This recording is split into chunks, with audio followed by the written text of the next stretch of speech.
During my intern year, I discovered that the more I learn, the more I needed to learn. One day, I was listening to a podcast and discovered that beta blockers don't prevent mortality post-MI in the PCI era. I was blown away. I discovered these podcasts, blogs, and continuing education lectures I was listening to and reading were changing what I knew to be true on a daily basis.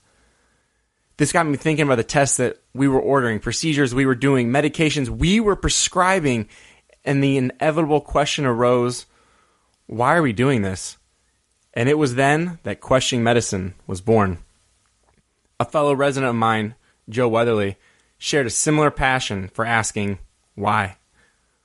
And when we first agreed to do a podcast together, we were clueless. We just knew that we had a message that we wanted to share. And we were both avid listeners podcast BS Medicine.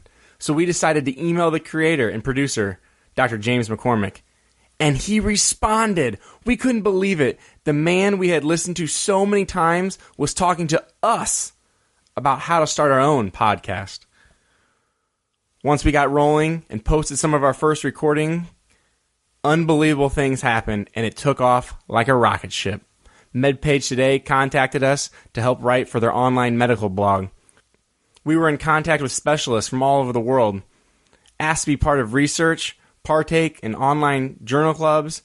Our podcast was being downloaded on all 7 continents, and the interest just kept growing. The DO contacted us and asked for an interview. We joined Twitter, and our tweets have reached over 2 million individuals. Dr. James McCormick joined us on our show for a discussion on diabetes, which led to an invitation to Vancouver, Canada for the annual BS Medicine Conference. This was a once-in-a-lifetime experience as we were shaking hands and talking with individuals that we had literally listened to once a week on our way to work. And then one morning, while driving to work, listening to the podcast ERcast, I heard Rob Orman say, "You think you have what it takes to podcast? We're looking for someone to help with a new project called Primary Care Rap." I emailed them immediately, even though I thought we stood no chance. And to my surprise, I left work that day to find an email and missed phone call from Rob Orman.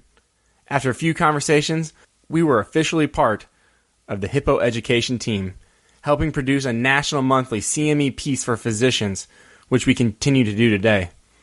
Questioning Medicine started as a simple podcast and a website, but it has helped us spread our message via different platforms over the last 2 years.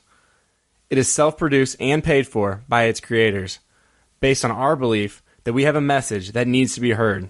Our goal is to provide easy and reliable access to up-to-date and evidence-based information that providers can use to treat and educate their patients. We believe patients in the middle of South Dakota to the inner city of New York all deserve evidence-based, well-rounded care. I'm Andrew Bilt, and that's the story of why I question medicine.